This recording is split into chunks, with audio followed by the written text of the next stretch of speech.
그러면은 이제 오늘하고 내일 이틀에 걸쳐서 10계명 중에서 2개의 계명을 한번 생각해 보려고 해요. 오늘은 1계명을 생각할 거고요. 내일은 4계명을 생각할 겁니다. 전 다 하고 싶지만 다 할 수는 없잖아요, 그렇죠? 그래가지고 2개의 계명만 생각을 깊이 생각해 보려고 해요. 그러니까 오늘은 일종의 원리를 생각해 볼 거고요. 그리고 내일은 그 원리를 어떻게 적용할 것인가. 근데 적용을 4번째 계명, 안식일을 기억하여 거룩히 지키라라는 계명을 한번 생각해 볼 수 있을 것 같습니다. 그리고 잠깐만 좀 안내를 드리자면 저기 아기가 있네요. 너무 좋지 않습니까? 저는 교회를 개척했어요. 교회를 개척했는데 개척한 교회 처음 12명에서 예배를 드렸거든요. 근데 12명에서 예배를 드릴 때 저희가 뭐 영화부실 그딴 게 어디 있어요. 12명에서 예배 드리는데 근데 그때 아기가 하나 있었단 말이에요. 근데 이제 같이 예배를 드리잖아요. 그럼 중간에 설교 시간에 맨날 울고 그래요. 그러면은 신경 쓰일 수 있잖아요, 그렇죠? 근데 저희 교회는 한 5년, 6년 때까지 아무도 신경 쓰지 않았어요. 왜냐면 늘 그래왔기 때문에. 그래서 모두가 아기와 함께 예배드리는 법을 알았어요.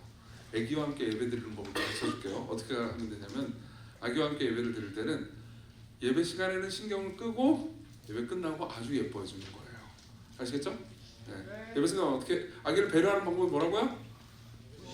네, 신경 꺼야 돼요. 여러분들 신경 쓰고 막 계속 쳐다보잖아요. 그러면 애기 엄마 아빠들 나 잘못했어 막 그러면서 뭐 도망가고 그런단 말이에요. 그러길 원치 않죠? 네, 같이 즐겁게 예배드리길 원하죠? 네, 그래서 애가 울든 말든 신경을 끄고 그리고 끝나면은 예뻐해주고.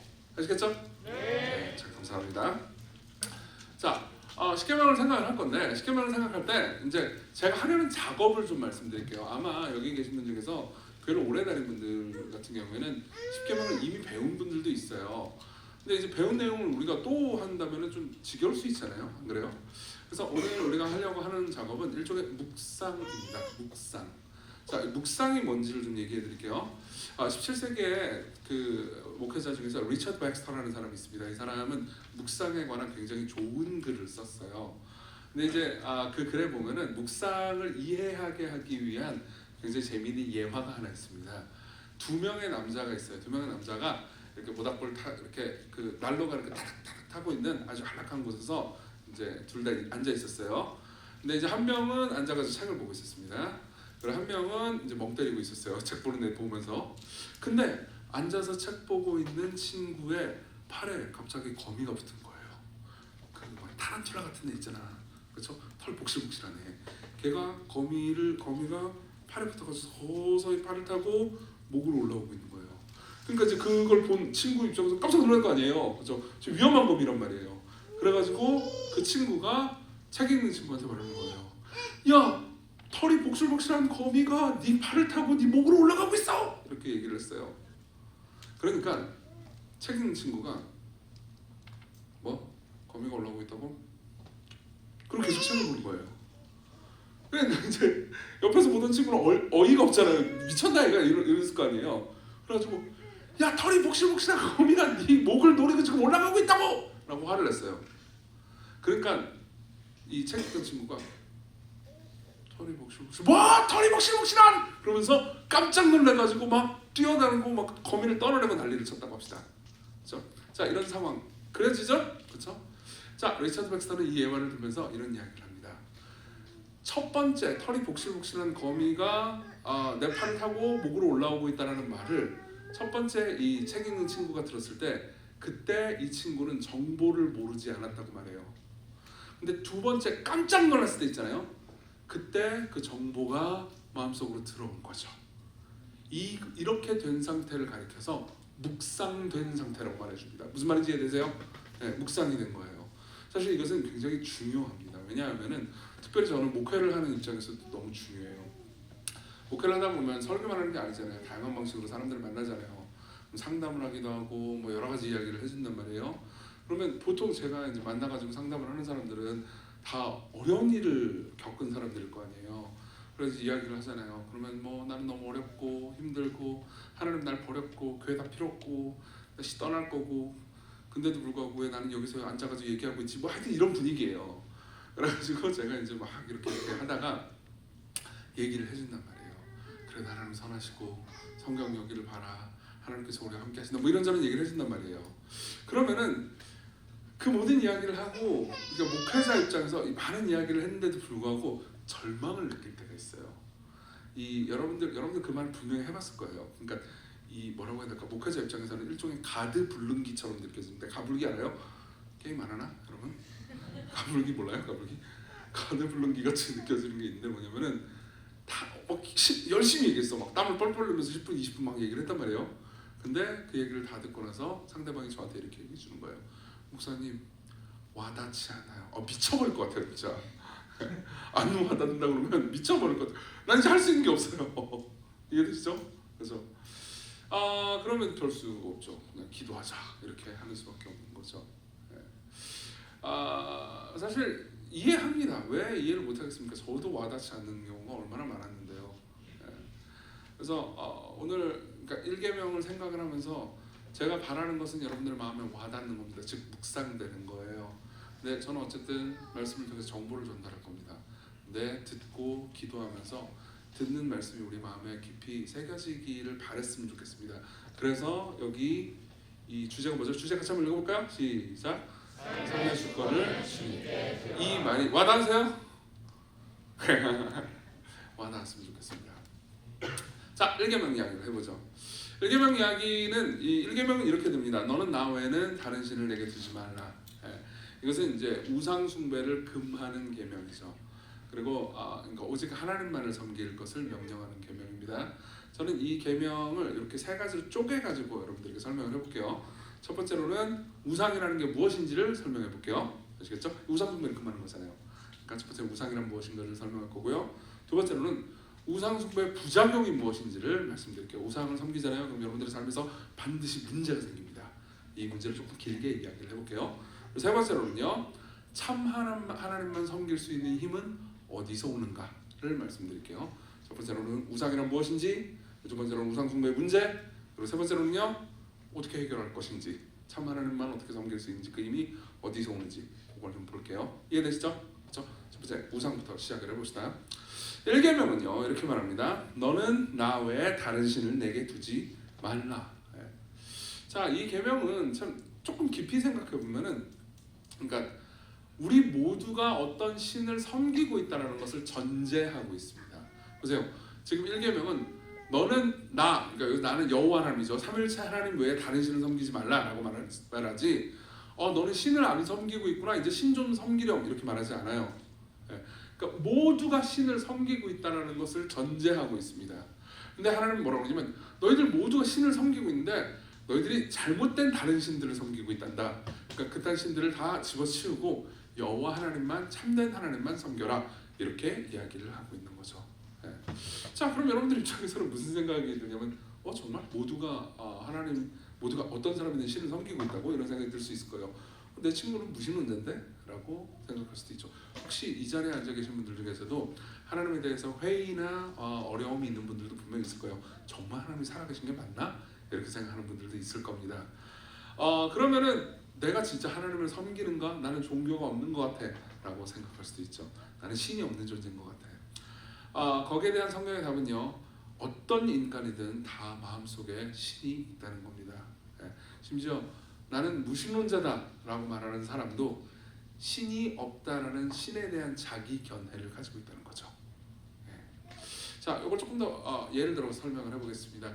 데이비드 포스터 월리스라는 이 미국의 작가가 있습니다. 이 사람은 이제 여러 상을 탄 작가기도 하고요. 미국의 클라이먼트 대학교의 영문학 교수였어요. 이 사람은 되게 재미있는 연설을 한번 한 적이 있습니다. 우리나라 말로도 번역이 됐어요. 이 연설이 이것은 물이다라는 책으로 번역이 됐습니다. 그리고 이 책에 보면은, 그러니까 이제 이게 캐니언 대학교라는 대학교의 졸업식 때 이 데이비드 포스터 월리스가 그 한 연설이거든요. 그러니까 이제 졸업식 연설인데 거기 보면 되게 재미있는 예화가 하나 등장합니다. 들어보세요. 어린 물고기 두 마리가 물 속에서 헤엄치고 있었습니다. 자, 한번 상상해 보세요. 물고기 두 마리, 애기 물고기 두 마리가 니모 같은 애가 물 속에서 막 헤엄치고 있었어요. 그러다가 맞은편에서 다가오는 나이든 물고기 한 마리와 마주치게 됩니다.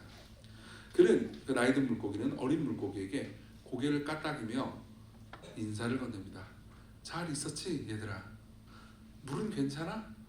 이렇게 물어봐요. 물은 어때? 물은 괜찮아? 이렇게 물어봅니다. 그러니까 어린 물고기 두 마리는 잠깐 동안 말없이 헤엄쳐가다가 결국 어린 물고기 한 마리가 옆에 다른 어린 물고기를 향해서 말합니다. 물이 뭐야? 이해했어요? 무슨 말이지? 도대체 물이라는 게 뭐야? 이해되세요? 보세요. 이 물고기는 계속해서 물에서 산단 말이에요. 그렇죠? 그러다 보니까 물이 뭔지 모를 수 있잖아요. 물은 당연한 무엇이란 말이에요. 하지만 물이 없다고 말할 수 없죠. 그렇죠? 물이 있는 거죠. 자, 데이비드 포스터 월러스의 말을 계속 읽어드릴게요. 삶이라는 매일매일의 전장에서는 무신론이라는 것이 실상 존재하지 않습니다. 믿지 않는다는 개념 자체가 없다는 얘기입니다. 사람은 누구나 무엇을 믿습니다. 우리에게 허락된 것은 무엇을 믿고 숭배하느냐에 대한 선택뿐입니다. 이 말이 재밌는 것은 이 데이비드 포스터 월러스가 명시적으로는 무신론자이기 때문입니다. 그러니까 무신론자인 본인이 뭐라고 그러냐면 실상 우리의 삶에서 무신론이라는 건 존재하지 않는다는 거죠. 누구든 사실상 마음속에서 가장 갈망하고 가장 원하고 가장 집착하는 어떤 대상이 있다는 거예요. 어떤 분들이 이렇게 말씀합니다. 나는 종교가 없어, 나는 예배하지 않아 라고 말한다 하더라도요, 우리는 무언가를 예배하고 있습니다. 자, 여러분들이 뭘 예배할까요? 예를 몇 가지 들어가면서 우리가 보통 일반적으로 뭘 예배하는지를 한번 생각해봤으면 좋겠습니다. 여러분들 분명히 어떤 사람들을 좋아해본 경험이 있을 겁니다. 그게 꼭 뭐 이렇게 그냥 사귀고 싶다, 연정 뭐 이런 게 아니더라도 누군가를 좋아해본 적이 있을 수 있을 겁니다. 그렇죠? 그러면은 그 누군가를 좋아하거나 혹은 그 누군가와 친해지고 싶거나 그 누군가와 가까워지고 싶거나 그 사람에게 무언가를 바라고 갈망하는 게 있다고 합시다. 그렇죠? 그러면은 여러분들이 카톡을 보내놓잖아요. 그럼 답이 오기를 기다립니다. 맞죠? 그런 적 있죠? 카톡을 보내놔요. 근데 답이 빨리 안 옵니다. 여러분들 계속해서 핸드폰을 쳐다봅니다. 시간이 지나요. 10분, 20분, 30분, 1시간이 지났는데 일이 없어지지 않습니다. 그럼 기분이 어떻죠? 미쳐버릴 것 같잖아요. 안 그래요? 바쁜가? 왜 안 보지? 네. 그럼 더 미칠 것 같은 데가 있죠. 일이 없어졌는데도 불구하고 답이 없어요. 씹혔어요. 근데 이 녀석이 다른 나와 함께 있는 카톡방, 단톡방에서는 무슨 말을 했어요. 그럼 어떤 생각이 들죠? 미쳐버릴 것 같지 않아요? 그때 나는 그러니까 1시간 혹은 2시간 그 내가 기다리는 그 순간 동안에 다른 어떤 일에도 집중하지 못하게 됩니다. 그때 기도하면 기도가 잘 될 것 같아요? 아니죠. 그때 내가 뭐 공부를 하면 공부가 잘 될까요? 일을 하면 잘 될까요? 아니요, 그렇지 않습니다. 계속해서 나는 그에게 집착합니다. 혹은 그녀에게 집착합니다. 일이 없어지느냐 없어지지 않느냐, 대답을 하느냐 마느냐. 그때 내 마음속에서 제일 집중하고 제일 집착하고 제일 바라는 건 뭐죠? 상대방의 인정입니다. 그러면 그 순간만큼은 나에게 신은 누구죠? 그예요. 혹은 그녀예요. 이해되시나요? 그게 바로 진짜 신이에요. 내가 나는 삼위일체 하나님을 믿습니다. 난 여호와 하나님을 믿어요 라고 말한다 하더라도요, 실제 최소한 그 순간만에는 나에게 있어서 최고의 자리는 삼위일체 하나님이 아니었습니다. 그 혹은 그녀죠. 그리고 이것은 심지어 이건 꽤나 무서운 일이기도 해요. 이것은 우리의 기도 혹은 우리의 예배 가운데서도 쳐들어올 때가 있습니다. 되게 재미있는 예를 또 들어보죠. 예수께서 이 마태복음 6장에 보면요, 기도에 대해서 경고하신 장면이 하나 나옵니다. 기도에 대해서 이렇게 말씀하세요. 그러니까 회당과 큰 거리 어귀에 서서 기도하는 사람들을 주의하라 이렇게 말씀을 하신 적이 있어요. 그게 무슨 말이냐면은, 그러니까 길거리에서 기도하는 사람들을 조심해라 이렇게 얘기하는 거죠. 그럼 우리 입장에서는 왜 길거리에서 왜 기도를 하지? 이런 생각이 들 수 있어요. 고대 이스라엘에서는 하루에 3번 기도하는 시간이 있었습니다. 그리고 그 중에서 이제 오후 3시에 기도하는 시간대는 보통 예루살렘에 살고 있는 사람들은 성전에 가가지고 성전에서 기도했어요. 근데 어떤 사람들은 성전에 가서 기도하는 이제 집에 나와가지고 성전으로 가가지고 기도를 할 거 아니에요. 근데 그 기간 동안에 이제 걸어가는 시간 동안에 나는 성전에 가서 조금 있다 기도를 할 거지만은 나는 너무 기도를 좋아하고 열심히 하는 경건한 사람이기 때문에 성전에 가서 기도하는 그 시간을 참지 못해서 걸어가는 순간에도 기도할 정도로 경건한 사람이라는 걸 다른 사람에게 드러내기 위해서 기도를 하는 사람들이 있었습니다. 아우 힘들어. 어떻게 금목걸이 탈 것 같아요? 쇼미 어머니? 아니야. 저 보세요. 이건 전형적인 하나님께 기도하는 게 아닙니다. 사람들의 인정을 원하는 거죠. 이게 그러니까 여러분들에게 삶에서 그렇게 와닿지 않는다면 나는 그런 바보는 아니야라고 생각한다면요, 제가 제 버전으로 바꿔서 이야기를 해보죠. 여기서 제일 나이가 어린 쪽이 20살인가요? 20살 혹시 계신가요? 20살, 21살? 없어요? 있어요? 예, 감사합니다. 20살이세요? 네. 반갑습니다. 20살이면 05년생인가요? 06년생인가요? 예, 반갑습니다.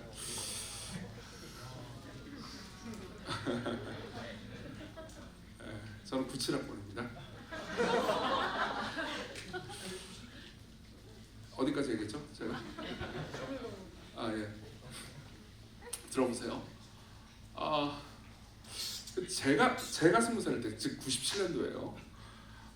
그때 정말 너무 저는 연애를 하고 싶었어요. 연애하고 싶어 미친 줄 알았습니다. 근데 그러니까 그런 거 있잖아요. 내일도 좀 이런 얘기를 할 것 같긴 한데, 그다지 잘생기지 않고 말을 거의 할 줄 모르는 동갑 남자를 좋아하는 동갑 여성은 없다고요. 없잖아요. 그렇죠? 대부분이 이제 동갑 여성들은 이제 대화도 좀 잘 되고 이제 잘생긴 오빠님들을 원한단 말이에요. 그러다 보니까 이제 저는 원해도 아무런 소득을 가질 수 없었죠. 근데 그때 이제 제가 다녔던 교회는, 제가 이제 20살 때 예수를 믿었는데 다녔던 교회는 뭔가 분위기 자체가 뭔가 기도를 되게 빡세게 하는 분위기였어요. 그리고 기도를 막 빡세게 하고 와 이렇게 막 기도하는 사람이 신앙 좋다라는 그런 인정의 분위기가 있었습니다. 그럼 저한테는 꽤나 유리한 상황이었는데, 왜냐하면 저는 이제 고성 반갑파였거든요. 그러니까 이제 열심히 기도를 잘했기 때문에 좋았어요. 저는 뭐 그런 분위기 좋았습니다. 지금은 좀 늙어가지고 약간 이제 고성 반갑까지 못하겠어요. 근데 그때는 막 잘했죠. 근데 이제 그때 제가 짝사랑했던 분이 계셨어요. 짝사랑했던 분이 항상 이제 그 금요일날 기도 모임 같은 거 하잖아요. 그러면 맨 앞에서 한 두 번째, 세 번째 저 로얄석 있잖아요. 그쯤 항상 앉으셨어요. 그럼 저는 어떻게 했냐면은, 그 사람한테 잘 보이고 싶잖아, 그죠? 그래가지고 그분의 뒤쪽 15도나 45도쯤 앉았어요. 그래가지고 거기서 와 주여 백창을 했을 거야 아마. 주여 와 그러면서 주님 와뭐 그렇게 기도를 했단 말이에요. 자, 한번 생각해보세요. 저는 누구에게 기도하고 있었던 거죠? 하나님께 기도한 건가요? 물론 형식상 하나님께 기도하긴 했죠. 주여 이렇게 불렀으니까요. 근데 실제로 저는 누구에게 기도하고 있었냐면 그분에게 기도하고 있었죠. 이렇게 기도 열심히 하는 멋있는 청년, 멋있는 건 아니고 하여튼 기도를 열심히 하는 청년이 있답니다. 저도 한번 봐주세요라고 사실 그분한테 말하고 싶었던 거죠. 물론 제 작전은 실패했습니다. 너무 시끄러워가지고 우리 딴 자리에 옮겼어요. 근데 실제로 저는 그때 하나님께 기도하고 있었던 건 아닌 겁니다. 자 보세요. 여기서 우리가 알 수 있는 게 있습니다. 그때에 있어서 그 자리에서 저한테 기도를 하는 대상인 신은 삼일체 하나님은 확실히 아니었다는 겁니다. 그분이었죠. 그분이었죠. 저는 이 상황 자체를 비난하고 싶은 게 아닙니다. 그러니까 우리에게 이런 일들은 늘 있다는 걸 얘기하고 싶은 겁니다. 여기 계신 분들 중에서 가장 신앙이 좋아 보이는 사람도요, 그러니까 늘 하나님, 삼일체 하나님만이 진짜 하나님이 되지는 않습니다. 순간순간 삶에 굉장히 여러 가지 그 국면에서요, 여러분들은 다른 무언가를 신으로 섬깁니다. 그때 여러분들이 최고의 자리에 올려놓는 것 있잖아요. 그것은 우상입니다. 그리고 여기 계신 분들 중에서 나는 기독교인이 아니면 난 신앙이 없어, 나는 하나님 안 믿어 라고 한다 하더라도 여러분들에게 신이 없는 건 아닙니다. 여러분들은 삼일체 하나님 아닌 다른 무언가를 굉장히 강력한 신, 여러분들의 구원자, 여러분들의 가장 큰 바람으로 여기고 있습니다. 바꿔서 표현해보자면요, 신이 없는 사람은 없다는 거죠. 그 신은 꼭 나쁜 것만이 아닙니다. 예를 들면요, 보통 우리는 우상을 뭘 삼을까요? 돈을 우상으로 많이 삼습니다. 그렇죠? 그리고 제일 많이 우상으로 삼는 것은 사람들이 우상으로 삼는 건 돈이나 커리어입니다. 모두에게 똑같다고 말할 수는 없지만 대체로 남성들이 그런 선택을 하는 경우가 많습니다. 그리고 여성들은 관계를 우상으로 삼는 경우가 많죠. 반대도 있습니다. 꼭 뭐 남자 여자 이렇게만 나눌 수 있는 건 아니에요. 하지만 그러니까 통계적으로 그렇다는 겁니다. 돈이나 관계, 그리고 다른 여러 가지 특정인 혹은 이데올로기를 혹은 정치를 혹은 철학을 우상으로 삼는 경우도 많죠. 심지어 그 우상으로 삼는 것이 아주 좋아 보이는 것일 수도 있습니다. 자, 저는 목사입니다. 저는 시건교회를 섬기는 사람이죠. 시건교회를 15년 차거든요. 제가 개척한 지 2011년도에 개척했으니까요. 이 교회를 이렇게 15년 차가 되도록 이렇게 기쁘고 즐겁게 섬겼습니다. 제 삶에서 가장 우상이 되기 쉬운 것은 뭘까요? 시건교회입니다. 네. 제가 목사가 교회를 사랑하는 걸 나쁘다고 말하는 사람이 있을까요? 없죠. 다 좋아할 거예요. 교인들은 정말 좋아하겠죠. 근데 제가 시건교회를 섬기느라 너무너무 바빠서 하나님께 기도를 거의 안 하는 사람이라고 합시다. 그럼 저는 진짜 무슨 문제가 있는 거예요. 시건교회는 제 우상인 겁니다. 시건교회를 너무 좋아해요. 시건교회를 섬기느라 너무너무 바빠가지고 저는 제 아내하고 시간을 거의 가지지 않고 가족들을 늘 팽개치는 사람이라고 합시다. 이거 되게 위험하죠. 그렇죠? 자, 얼마든지 그럴 수 있습니다. 우상은요 꼭 나쁜 것만이 아니에요. 좋은 것입니다. 자, 그럼 여러분들 입장에서는 그럼 내 우상이 뭐지? 궁금하실 수 있을 거예요. 그렇죠? 자, 여러분들의 우상이 무엇인지 분별하기 위해서 두 가지 설명과 네 가지 질문을 알려드릴게요. 이거 다 안 적어도 돼요. 괜찮아요. 제가 여러분들 필요하면 제가 가지고 있는 이 설교문 다 쉐어해드릴게요. 그냥 잘 들으시면 돼요. 두 가지 분별 방식과 네 가지 질문을 말씀드릴게요. 두 가지 분별 방식을 말씀드릴게요. 첫 번째, 그 무엇도 대용품이 될 수 없는 대상이 있다면 그건 여러분들의 우상입니다. 그 무엇도 대용품이 될 수 없는 것, 심지어 하나님이라 하더라도 대용품이 될 수 없잖아요. 그럼 여러분들은 우상을 가지고 있는 셈입니다. 아까 제가 말씀드렸던 것처럼 제가 20살 때 정말 연애를 하고 싶다고 했죠. 여러 가지 방식으로 시도를 했습니다. 뭐 거의 대부분 이제 박살났죠. 누구도 저를 좋아하지 않았어요. 근데 제가 이제 교회를 되게 열심히 다녔단 말이에요. 이제 대학교 1학년 때 그때 이제 수련회 가가지고 막 처음에 이제 대학교 들어갔을 때 너무너무 술 먹고 싶고 너무너무 놀고 싶고 그래가지고 막 술 먹고 막 미친 짓 하고 막 그러다가 이제 수련회 가가지고 막 눈물 콧물 막 펑펑 흘리고 그리고 예수님 만났단 말이에요. 그러면서 그 다음부터는 이제 교회 형들 누나들 말 엄청 열심히 들으면서 열심히 교회를 다녔죠. 근데 이제 한편으로는 열심히 교회를 다녔지만 또 다른 한편으로 아까 말씀드렸듯이 너무너무 연애를 하고 싶었다고 했잖아요. 근데 이제 아무도 저를 좋아해주지 않으니까 되게 이제 낙심을 했죠. 그러고 나서 이제 근데 저는 되게 용감하긴 했거든요. 왜냐하면 아무도 저를 좋아하지 않았지만은 저는 제가 누구를 좋아하는데 그 사람 나를 안 좋아하면 여러분 보통 어떻게 해요? 내가 누구를 좋아하는데 막 그렇게 여러 가지 방식으로 이제 찝쩍거렸다고 말하면 뭐 안 되지. 뭐라고 말해야 되지? 뭐 시도를 했단 말이에요. 시도를 했는데 상대방이 반응이 없어. 그냥 밀어내는 것 같은 느낌스가 들어요. 그럼 여러분 어떻게 해요? 보통 포기하죠. 저는 물론 저도 포기했어요. 저는 포기를 할 때 어떻게 하냐면 대시를 하고 차였어요. 그래야 깔끔하잖아. 아닌가? 맞죠? 맞아요. 좋아요. 저는 그냥 대시를 딱 하고 그러고 나서 찰 알고 이제 대시를 하고 차였어요. 근데 이제 그날도 대시하고 차였었어요. 근데 이제 어떤 형이 저를 위로하러 오는 거예요. 물론 이 형은 되게 예쁜 여자친구가 있는 형이었어요. 위로가 돼야 안 돼요. 안 되잖아. 왜 하나님 날 버렸어? 막 이러고 있었어요. 근데 저 같이 있고 저한테 맛있는 거 사주고 사실 되게 잘해주는 거잖아요. 그 형이 잘해주고 막 맛있는 거 사주고 돈가스 사주고 막 기뻐하고 막 그런 거 있는데 있잖아 정규야, 주께서 너를 사랑하셔. 주님께서 정말 너를 사랑하셔. 제가 뭐라고 말했을 것 같아요? 뭐라고 말했을 것 같아요? 와닿지 않아요. 가불기죠. 네. 그때 와닿지 않아요라는 말은 뭐냐면은, 그러니까 사실상 저는 이렇게 말하고 있는 겁니다. 하나님이 나를 사랑한다 하더라도 이 사람이 나를 사랑하지 않는다면 나는 만족할 수 없어요. 그럼 누가 하나님이죠? 누가 진짜 신인 거죠? 성경의 하나님? 아니요. 그분입니다. 대용품이 될 수 없는 하나님이라 하더라도 대용품이 될 수 없습니다. 그러면 여러분들은 그 대상을 신으로 섬기고 있는 거예요. 그게 우상입니다. 두 번째 분별 방법은요, 이유가 필요 없는 대상입니다. 이유가 필요 없는 대상. 여러분 한번 상상해 보세요. 특히 이제 보통 관계의 우상을 섬기는 사람들이 생각해 보면 좋습니다.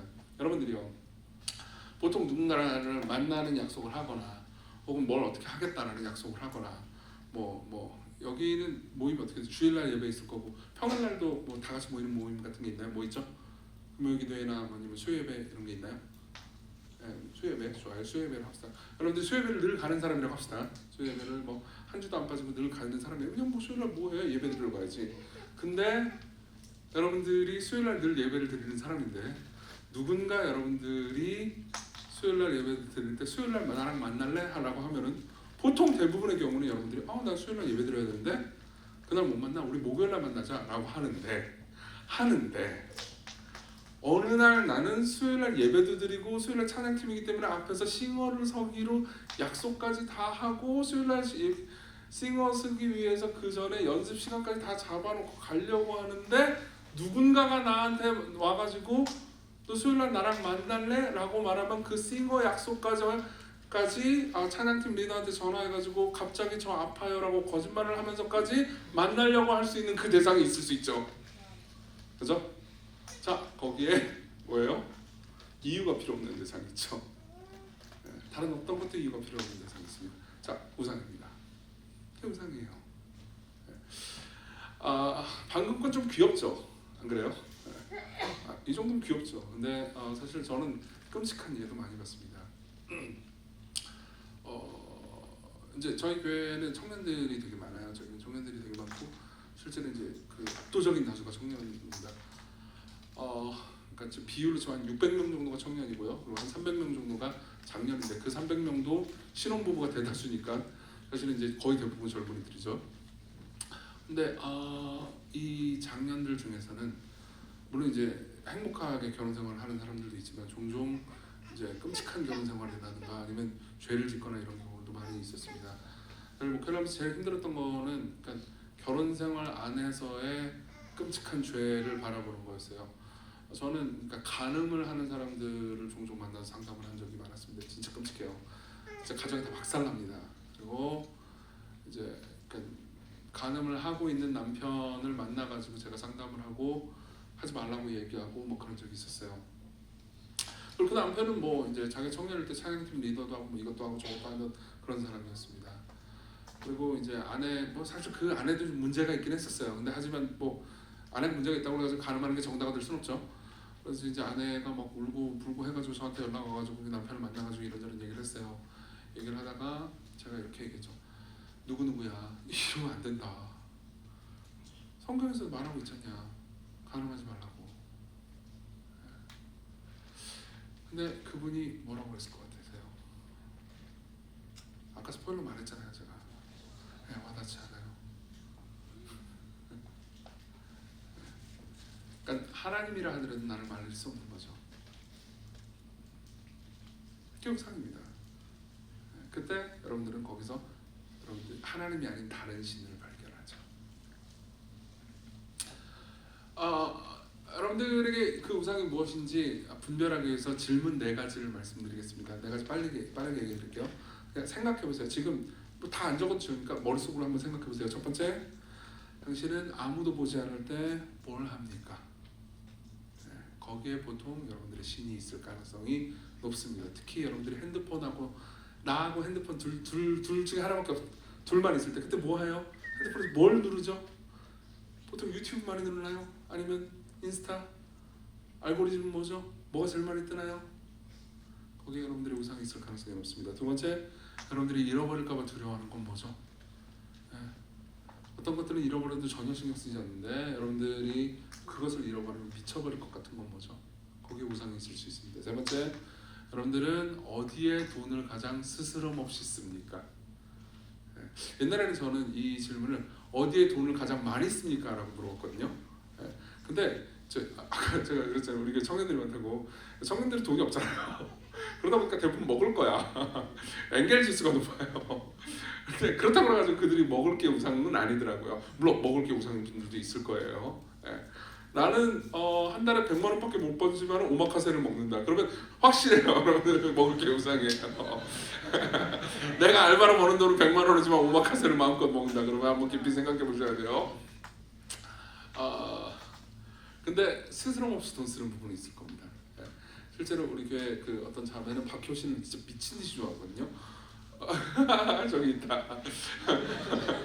박효신 콘서트를 똑같은 콘서트를 여러 번 가요. 그 몇십만 원 하는데 근데 미쳤냐고 그러니까 안 미쳤다고. 목사님이 예수님에 미친 거예요. 좋은 말인데 기분이 별로 안 좋더라고요. 자, 생각해 보세요.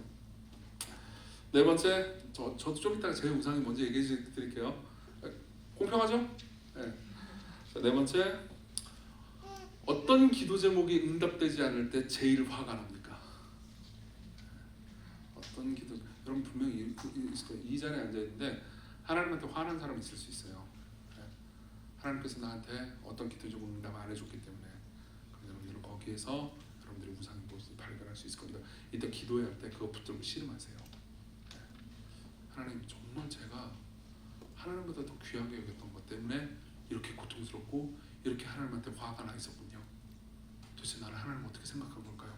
한번 깊이 생각해 보십시오. 자, 이제 두 번째로 넘어가겠습니다. 그 우상의 부작용이 뭘까요? 우상 숭배하면 반드시 부작용이 생기거든요. 부작용은 뭘까요? 자, 아까 우리가 읽었던 본문은 이제 1계명만 읽은 게 아니죠. 아브라함이 이삭을 바친 장면을 또 읽었어요. 아마 교회를 오래 다닌 분들이라면 이 이야기가 그러니까 흔한 이야기이기 때문에 많이 들어본 이야기일 거예요. 그럼에도 불구하고 제가 잠깐만 요약을 해드릴게요. 하나님께서 아브라함을 부르셨습니다. 창세기 12장에 보면요, 이방 지역에서 이방신을 섬기던 아브라함을 하나님께서 은혜로 부르셨어요. 그리고 그 이후에 아브라함은요, 늘 하나님을 잘 섬기거나 늘 잘 순종하거나 그런 건 아니었어요. 불순종도 많이 하고 이상한 짓도 많이 했습니다. 좀 이따 얘기해 드릴게요. 근데도 불구하고 하나님께서는 신실하게 아브라함을 사랑하시고 이끌어주시고 인도해 주셨습니다.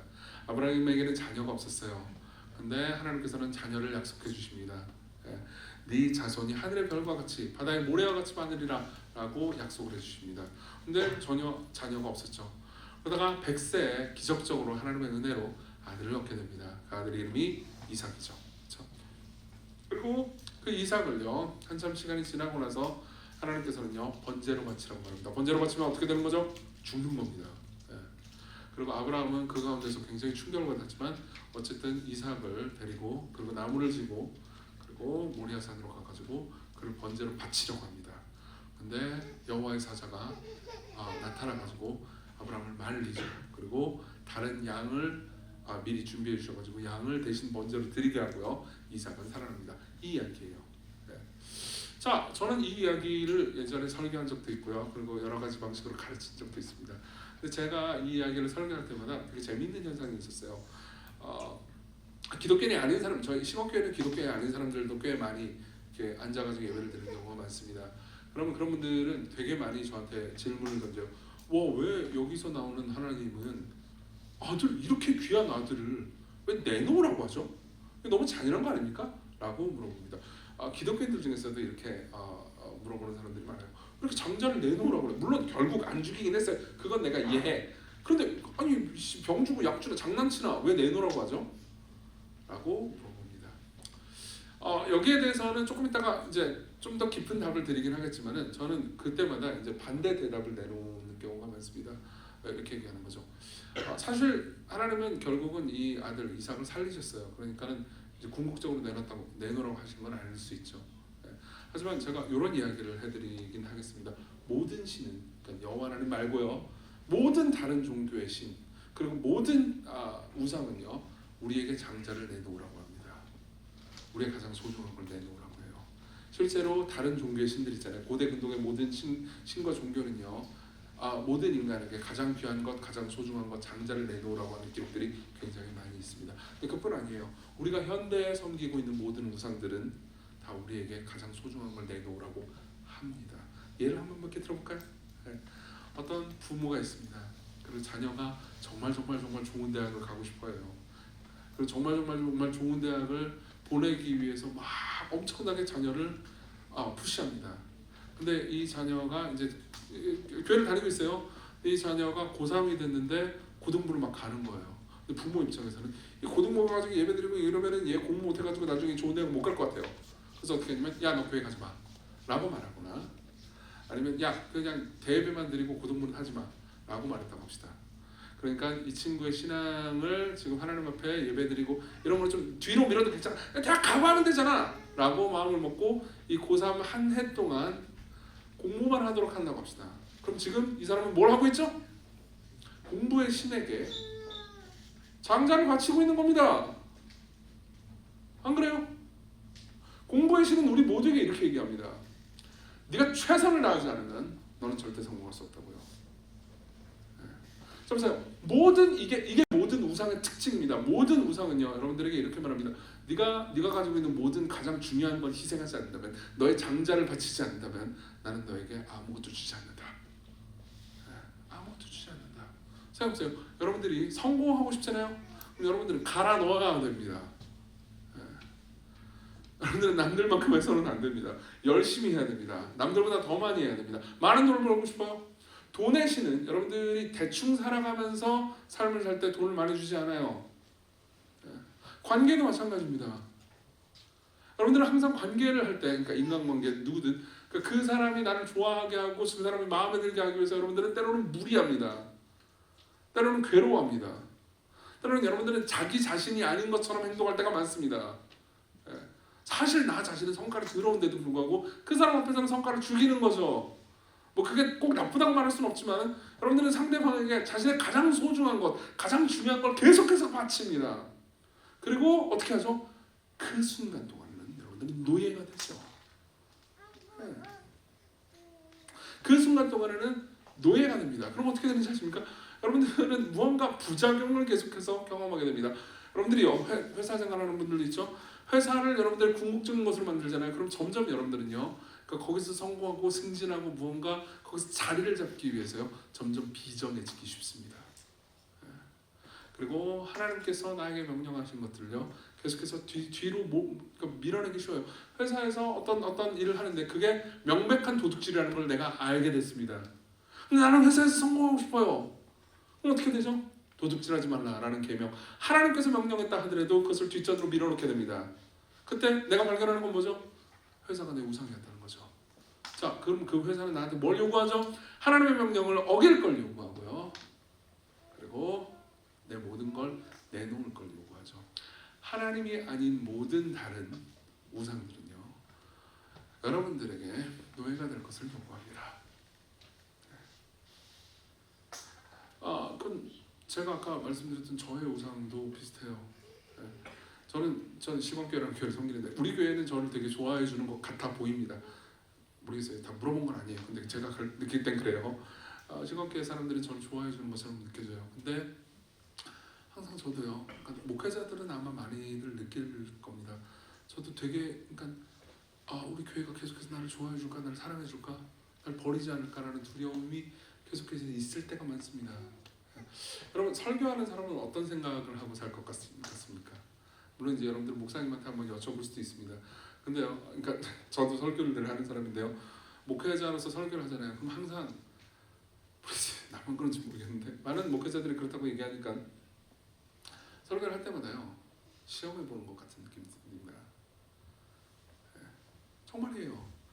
여러분들 입장에서는 뭐 저 사람 설교하러 왔잖아, 빨리 끝내주면 제일 좋고, 약간 이런 느낌으로 저를 볼 수도 있지만요, 실제로 설교를 하잖아요. 그러면 여기 앉아있는 분들의 반응과 그때 분위기와 내가 얼마나 설교를 잘했냐에 따라서요, 끝나고 나서 내가 점수를 받는 것 같은 느낌이 들어요. 여기 사람들 대부분이 좀 졸고 그리고 지루해하고, 끝나고 나서 기도가 별로 안 빡세고 그럼 어떤 생각이 들까요? 내 설교는 C야 혹은 D야 이런 생각이 든다고요. 매번 강단에 설 때마다 상대는 나에게 최선을 다하는 것을 요구하는 것처럼 보이고요, 완전히 잘하지 않으면 내가 너를 만족하지 못하겠다라고 나한테 말하는 것처럼 느껴집니다. 그러고 나서 끝나고 나서 풀이 주고 있잖아요. 그럼 청년들이 와서 저를 위로해줘요. 목사님 아니에요, C 아니에요, D 아니에요, F였어요, 이렇게 말해주는 거죠. 정신 차리세요. 이러다 잘리겠어요, 시건교회에서. 방금 건 농담이에요.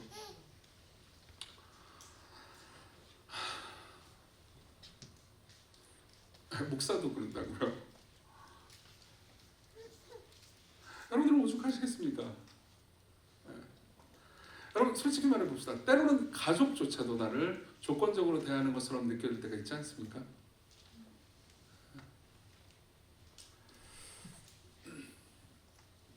하나님이 아닌 모든 다른 거는요, 여러분들을 노예로 만듭니다.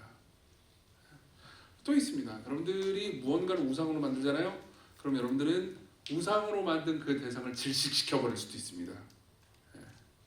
그러니까 그 우상이 여러분들을 고통스럽게 만드는 정도가 아니고 여러분들이 누군가 특별히 관계를 우상으로 섬기잖아요. 그러면 여러분들의 그 대상을 질식시켜버리고 고통스럽게 만들 수 있습니다. 예를 들어보죠.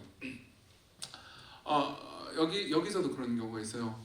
그러니까 나는 선두교회 청년부에서 난 누구랑 친해. 저 사람이 내 친구야. 난 저 사람 너무 좋아. 함께 하고 싶어. 그리고 교회 오면 저 사람이 있어서 너무 좋아. 좋아요. 네, 친구죠. 그런 우정들이 많이 있어야 됩니다. 근데 여러분들이요 점점 그 관계를 그 대상을요 마치 신처럼 섬기잖아요. 그러면 여러분들 마음속 깊은 곳에서는 어떤 생각이 드냐면 그 대상이 나를 구원해 주기를 바랍니다. 계속해서 그러니까 내가 교회에 오면은요 교회 오면 나는 너무 내상적이라서 나 혼자 있으면 너무 외롭고 슬프고 힘든데 그 사람이 나와 항상 함께 있어주기를 바래요. 그럼 어떻게 되죠? 그 사람은 계속해서 나를 의식하고 신경 쓰게 됩니다. 나 말고 다른 사람이랑 노는 거를 내가 결국 못 견딘다는 걸 알면은 계속해서 신경 쓰이고 자기가 노예가 되는 것 같은 느낌이 들지 않겠어요? 그죠? 그리고 다른 사람이랑 놀면 질투하고. 보세요. 내가 그 사람을 우상으로 섬기잖아요. 그럼 그 사람이 내 삶의 메시아가 되기를 바란다고요. 그럼 어떻게 될까요? 그 사람이 나를 구원해주지 못할 때, 나를 막 너무 행복하고 기쁘게 해주지 못할 때 나는 화가 납니다. 나는 그 사람한테 더 요구하게 됩니다. 그럼 그 사람은 점점 질식당하는 것 같은 느낌이 들죠. 이게요 정말 많은 사람들이 결혼 생활에 실패하는 이유예요. 결혼 생활에 실패하는 가장 큰 이유가 뭔지 아십니까?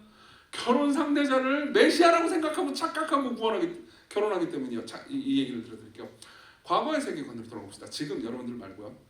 많은 사람들이 오해하는 것 중에 하나가 우리는 지금 어떻게 결혼을 하죠? 여러분들 어떤 사람이랑 만나고 결혼하고 싶어요? 결혼 안 하고 싶어요? 그런 분들도 계시겠죠. 나는 그 땅 필요 없다 이런 분들도 계시겠지만 뭐 결혼하고 싶은 분들도 많죠. 어떤 사람이랑 결혼하고 싶어요? 내가 사랑하는 사람, 그렇죠? 나를 아껴주고 사랑하는 사람, 그렇죠? 즉 우리는 보통 어떻게 하죠? 연애 결혼을 합니다. 연애 결혼하고 싶지 않아요? 저희 교회도 청년 1부, 2부, 3부 이렇게 있는데요. 1부 애들의 가장 큰 바람은요 뭐냐면은 2부와 3부를 보지 아니하고 장년부로 가는 거예요. 1부가 이제 27세에 끝나거든요. 그래서 27살에 딱 이렇게 결혼해가지고 2부를 잠깐 경험하거나 아니면 2부를 전혀 경험하지 않냐고 이렇게 훅 가가지고 워프를 하는 거죠. 장년부로. 그런 거 되게 좋아하더라고요. 그리고 그런 기적적인 커플이 한 3커플 있었어요. 그래서 이제 다들 좋아합니다. 네가 내 롤모델이야 그러면서 되게 자연스럽게 만나서 자연스럽게 연애하고 서로 사랑하는 결혼을 하고 싶은 거죠. 재밌는 게 뭔지 아십니까?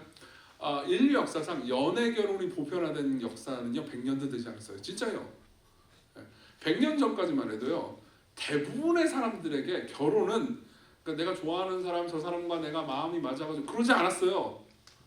스테파니 쿤츠라는 사람이 있습니다. 이 사람 역사가예요. 근데 이 사람이 쓴 책 중에서는 결혼의 역사라는 되게 재미있는 책이 있습니다.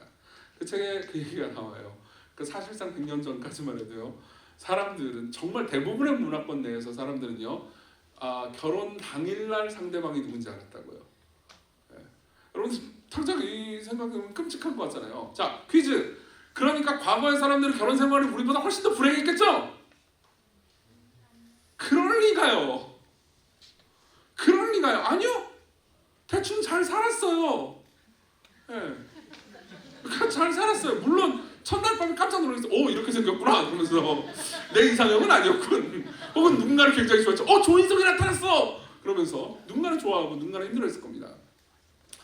하지만 결혼은 결혼이었어요. 결혼은 구원이 아니었습니다. 그 당시 사람들에게요. 결혼은 결혼이었고요.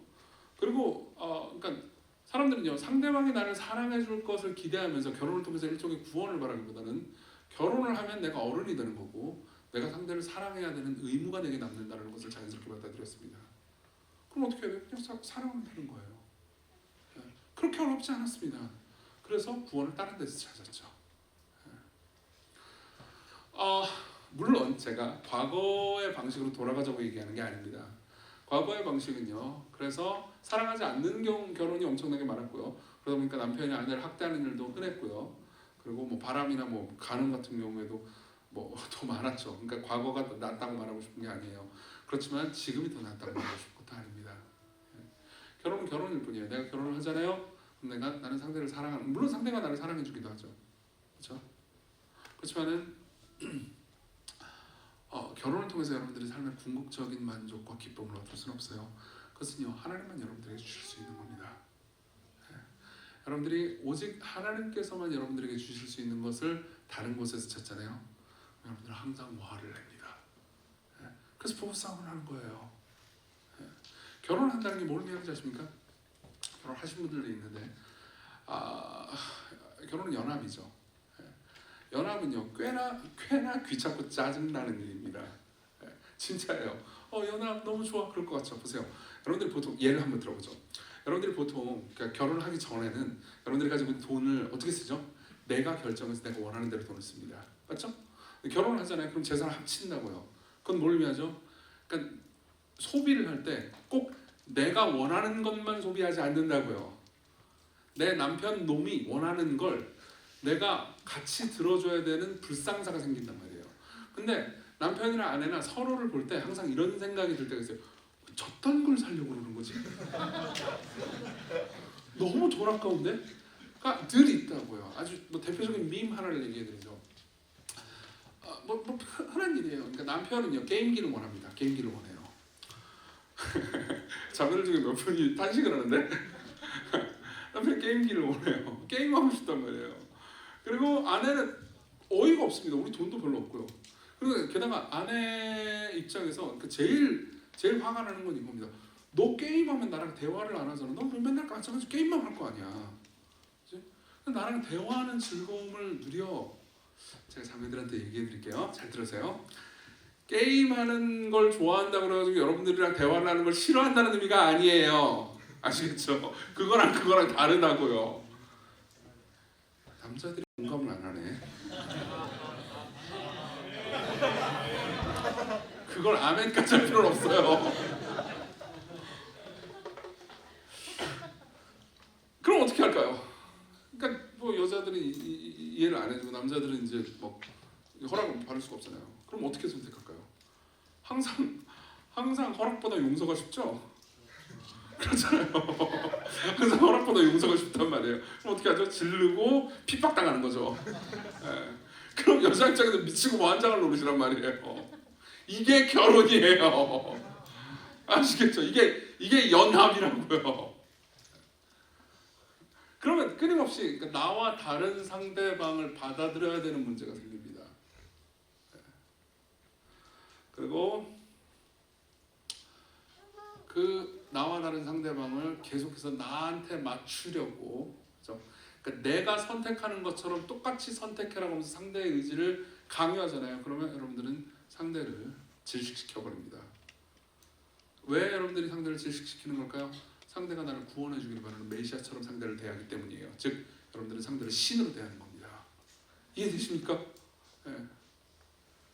이게 우상숭배의 부작용이에요. 그리고 이게 심리적으로 더 깊은 데로 들어가잖아요.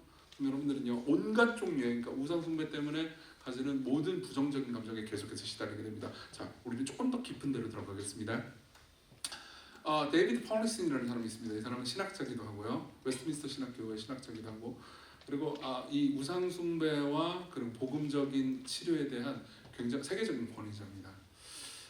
이 사람은 그러니까 우리가 성경에서 말하는 그 우상 있잖아요. 그 우상이 실제로 심리적으로 조금 더 깊이 들어가잖아요. 그러면은 표면적인 우상과 이면적인 우상, 더 깊은 우상으로 나눌 수 있다고 이야기를 합니다. 굉장한 통찰이죠. 그리고 실제로 이 통찰을 설명하기 위해서 성경의 여러 부분을 설명을 해줍니다. 근데 시간이 없으니까 그걸 다 설명할 수는 없어요. 자, 보통 우리는 관계 혹은 돈, 커리어 이런 것들을 우상으로 삼죠. 이런 것들은 표면적인 우상이에요. 근데 그 우상을 섬기는 이유로 들어가잖아요. 그러면 더 깊은 우상이 있습니다. 그걸 이면적 우상, 내면적 우상이라고 말합니다. 자, 그럼 내면적 우상은 뭐가 있을까요? 데이비드 폴리스는 4개를 얘기합니다. 안락, 인정, 통제, 권력. 그래서 우리 교회에서는 이걸 안인통권시라고 불러요. 안락, 인정, 통제, 권력. 안락, 인정, 통제, 권력. 자, 이게 무슨 의미인지 설명해 볼게요. 자, 2명이 있습니다. 2명의 사람이 있는데 둘 다 돈이 우상이에요. 여러분들 중에서 그런 사람 있을 겁니다. 계속 돈이 우상이에요. 그래서 계속해서 돈 하고 막 계속 로또 사고, 그리고 로또가 원래 인생 역전인데 그냥 계속해서 당첨이 안 되니까 인생 여전이에요. 계속해서 로또 사는데 다 안 되고 막 주식 한다고 그러는데 맨날 파란색 뜨고, 그리고 막 돈 해야 된다고 그래가지고 막 투잡하고 그리고 투잡하느라 교회 잘 안 나오고 뭐 그러다 합시다. 자 보세요. 이 사람은 돈이 우상입니다. 근데요 똑같이 돈이 우상인 두 사람이 있는데 둘 다 똑같이 행동해요. 네 문제는 뭐냐면 그 목적이 다를 수 있습니다. 목적이 다를 수 있어요. 한 명은 알락일 수도 있고 한 명은 권력일 수도 있습니다. 알락의 우상을 섬기는 사람은 벌고 싶어 많이 벌어가지고 서울 시내에 아파트 하나 넣는 거야. 그리고 내가 일을 안 해도 한 달에 그래도 한 400만 원, 500만 원 따박따박 나올 만한 구조를 만들어 놓는 거야. 그리고 적게 일하자. 나는 워라밸을 지키고 싶어. 그리고 그 단계에 이르기 위해서 열심히 돈을 벌려고 하는 사람이 있습니다. 이 사람의 1차적인 우상은 돈이지만 그 우상을 통해서 이루고 싶은 건 뭐죠? 안락이에요. 근데 또 다른 사람은 이럴 수 있습니다. 돈을 더 많이 벌고 싶어. 더 많이 벌어서 많은 사람들을 고용할 거야. 그렇게 사람들을 부릴 거야. 그리고 내 영향력을 더 확대할 거야. 그러면 어떻게 되죠? 이 사람은 돈을 원하는데 돈을 통해서 원하는 건 권력입니다. 힘이에요. 네. 보세요. 안락과 힘의 차이점을 얘기해 드릴게요. 안락의 우상을 섬기는 사람은 여러분들이 안락인지 아니면 권력인지 한번 제가 구분할 수 있는 질문을 던져볼게요. 여러분 보세요. 연봉이 2억이에요. 여러분들의 연봉이 2억이라고 합시다. 좋아요? 오, 좋죠. 이미 2억 벌어요? 근데? 아니죠. 거의 없을 거예요. 내 연봉이 2억입니다. 근데 하루에 8시간만 일하면 돼요. 좋아요? 오, 좋아요. 근데 자 보세요. 2억 벌고 8시간 일하는 거랑 5억 벌고 하루에 12시간, 13시간 일하는 거 뭘 선택할 것 같아요? 자 2억 손들어. 대부분이네요. 5억 있어요. 5억 있어요. 왠지 아세요? 이면적 우상이 다를 수 있기 때문이에요. 네. 2억 8시간은 2억 벌고 8시간 안락하게 사는 데는 전혀 부족함이 없죠. 근데 누군가를 통제하고 누군가 위에 서고 그리고 누군가에게 영향력을 미치려고 하잖아요. 2억까지는 택도 없습니다. 네. 물론 5억을 선택한 분 중에서 5억 해가지고 바짝 벌어가지고 이제 한 10년 있다가 그 다음에 5억 일을 아예 안 하고 싶어요. 이 사람은 여전히 안락이에요. 아시겠죠? 5억을 선택했다 하더라도 네. 진짜 통제와 권력의 우상을 섬기는 사람은요 죽을 때까지 일합니다. 네. 그리고 계속해서 권력을 영향력을 확대시켜 나가려고 하는 거죠. 자 이렇게 달라요. 자 근데 사람들이 그러면 내가 가지고 있는 표면적인 우상이 이면적으로 들어가잖아요. 그러면 이제 4개의 형태가 생기는데요. 안락, 인정, 통제, 권력입니다. 근데 이 각자의 우상은요 여러분들에게 치명적인 부작용을 계속해서 만들어냅니다. 자 설명을 해드릴 테니까 스스로를 한번 점검해보세요. 자 여러분들이 안락의 우상을 섬기는 사람이라고 합시다. 분명히 많이 있을 겁니다. 현대사회에서 제일 많으니까요. 이 사람은요 뭘 원하냐면 사생활이 확보되기를 원하고요, 긴장이 해소되기를 원하고요, 그리고 자유하기를 원합니다. 이 사람이 제일 두려워하는 게 뭘까요? 스트레스입니다. 그리고 누군가 요구하는 거죠. 요구와 스트레스가 제일 싫어요. 그래서 교회를 다닐 때도요 스트레스 안 주고 요구를 안 하는 교회가 좋습니다. 네. 그러면 이 사람 옆에 있는 사람은 어떤 감정을 느끼게 될까요? 안락의 우상을 섬기는 사람 옆에 가족이거나 아니면 교회잖아요. 그럼 어떻게 될까요? 그 사람은 상처를 받거나 혹은 짐을 대신 져야 됩니다. 이 사람은 늘 워라밸을 원한다고요. 그러니까는 이 사람은 자기가 딱 정해진 일만 해요. 그러니까 희생은 안 한단 말이에요. 그 희생을 누가 해야 돼요? 이 사람과 함께 있으면 내가 해야 됩니다. 이해되시죠? 그렇죠? 그러면은 이 안락의 우상을 섬기는 본인은 어떤 부정적인 감정에 시달릴까요? 지루합니다. 삶이요. 삶이 지루해요. 내 삶이 의미 있고 가치 있다는 느낌이 전혀 들지 않아요. 왠지 아세요? 안락의 우상을 섬기는 사람은 결코 삶에서 아름다운 열매를 자기가 맺는 것을 못 봐요. 왠지 아세요? 열매가 넘치는 어떤 일은요 항상 위험하거든요. 항상 위험합니다. 여러분 생각해보세요. 여러분들이 복음을 전해가지고 누군가 예수님을 믿는다. 전도죠? 그렇죠? 여러분들이 복음을 전해서 여러분들이 누군가를 위해서 정말 기도하고 복음을 전하고 위험하지만은 그 사람을 그리스도께로 인도하고 때로는 그 사람이 나를 핍박하고 오해한다 하더라도 계속해서 용기 있게 다가가려고 하다가 그 사람이 예수님을 믿는다고 해보세요. 엄청난 기쁨이 있을 겁니다. 그렇죠? 근데 이건 위험한 일이죠. 내 안락을 해친단 말이에요. 그러니까 하겠어요? 안 하겠어요? 안 하죠. 안 하니까 그런 것을 경험할 수가 없습니다. 그럼 어떻게 될까요? 내가 가치 있고 의미 있고 내 삶을 통해서 내가 희생했기 때문에 경험하는 대단한 기쁨을 경험을 못해요. 근데 누군가는 늘 그런 걸 경험한단 말이에요. 그럼 항상 그 사람과 자기를 비교하면서 내 삶은 의미 없어, 가치 없어, 내 삶은 지루해 라고 생각하면서 안락하게 있는 거죠. 이해되세요? 예. 이 사람은 삶에서 내가 가치 있다는 느낌을 거의 가지지 못합니다. 안락의 우상 때문에요. 두 번째는 인정입니다. 인정은 사람들, 특히 특정인의 찬성 혹은 사랑, 관계, 이게 되게 중요합니다. 이 사람이 제일 두려워하는 거는요, 거절이에요. 거절입니다. 이 사람은요, 자기 주변에 있는 사람들이 자기를 공감해주는 공감 요정이기를 바랍니다. 누군가 자기를 반대하잖아요. 그러면은 너무 두려워합니다. 혹은 그 사람과 관계를 끊으려고 하죠. 그리고 누군가 자기를 거절할까봐 무서워서 그 사람의 요구를 거절도 못합니다. 계속해서 관계의 노예가 되는 거죠. 자, 그럼 옆에 있는 사람은 어떤 마음이 들까요? 인정의 우상을 섬기는 사람 옆에 있는 사람들은 어떤 감정을 느끼게 될까요? 숨이 막히죠. 왜 그럴까요? 계속 옆에서 인정해줘야 되거든요. 나 오늘 어떤 것 같아? 어떤 것 같다니요? 무조건 이쁘다고 말해줘야 된단 말이에요. 나 아까 걔한테 잘못 말했어? 그냥 거기서 잘못 말했어. 너 이렇게 말하면 안 되고 이렇게 말했으면 게 더 좋았을 거야 라고 말을 하잖아요. 그러면 쉽게 우울해져 버립니다. 그럼 어떻게 말해야 되죠? 아니 네가 잘못한 건 없어 라고 말하게 되죠. 그럼 어떻게 되죠? 숨이 막힙니다. 자, 그러면 인정의 우상을 섬기는 본인은 어떤 잘못된 감정을 느끼게 될까요? 계속해서 소심하죠. 계속해서 소심합니다. 자기도 알아요. 사람들이 나한테 반대하는 말을 하면 내가 쉽게 삐져버리는 것을 사람들이 아니까 사람들이 나한테 정직하게 대해주지 않는다는 걸 나도 알아요. 그럼에도 불구하고 내가 정직하게 대하면은 내 표정 관리를 할 수가 없을 것 같아요. 그리고 이런 내가 나도 싫어요. 있지 않아요? 근데 문제는 뭐냐면은 안락의 우상과 인정의 우상 하이브리드가 종종 존재한다는 겁니다. 뭐냐면 이거예요. 나는 안락하고 싶어요. 근데 사람들이 인정을 받고 싶습니다. 근데 생각해보세요. 보통 누구를 인정해요, 여러분? 되게 희생적인 사람을 인정하잖아요. 그렇죠? 근데 안락의 우상을 섬기는 사람이 희생적이겠어요? 그럴 리가. 근데 나는 인정을 받고 싶습니다. 그러면 항상 인정받지 못하기 때문에 너무너무 힘들어하지만 그럼에도 불구하고 안락의 우상을 버리지 못하기 때문에요. 인정 욕구는 채워지지 않죠. 이 사람은 계속해서 불만스럽습니다. 그리고 계속해서 물어봐요. 도대체 나는 왜 사는 거야? 나 죽어버리고 싶어. 여기 계신 분들 중에서 그런 분들이 있다면요. 그러니까 잘 보셔야 돼요. 내 안에 있는 자기중심성과 죄가 어떻게 내 마음을 계속해서 망치고 있고 내 주변 사람들을 망치고 있는지. 왜 나는 하나님의 여러분 보세요. 여러분들이 안락의 우상을 섬기고 있잖아요. 특히 인정의 우상을 섬기고 있잖아요.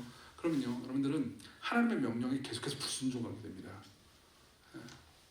제가 아까 이렇게 여러분들이 안락의 우상을 섬기잖아요. 그러면 하나님의 명령 중에서 위험한 명령을 절대 안 지킬 거예요. 인정의 우상을 섬기잖아요. 여러분들은 하나님의 명령 중에서 때로는 관계에 위협이 되는 것을 안 지키게 될 겁니다. 제가 예를 몇 개 들어드리죠. 하나만 들어드리겠습니다. 보세요.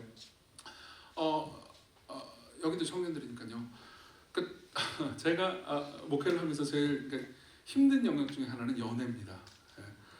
그러니까 사람들이 연애를 해요. 청년들은 연애하죠. 우리 교회 팀 연애 장려합니다. 좋아요.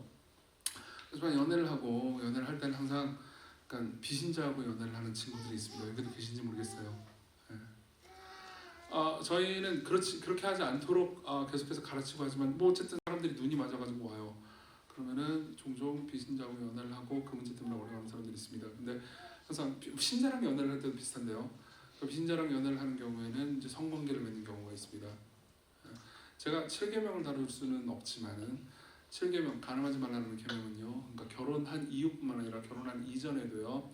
그러니까 정확히 말하면 오직 결혼 안에서만 성을 누리고 사랑하라고 말합니다. 그 말은 무슨 말이냐면 결혼 이전의 성관계는 성경이 죄라고 말한다는 거죠. 그런 거에 대해서 많이 가르쳤습니다.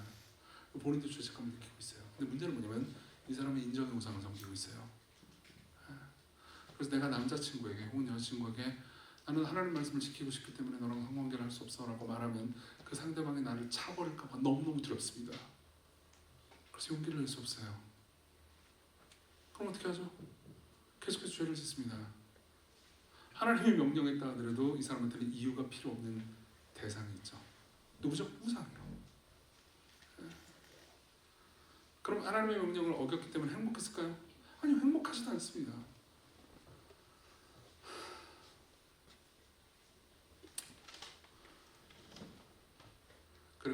받았을 때 엄청난 슬픔 안에 거하게 되죠.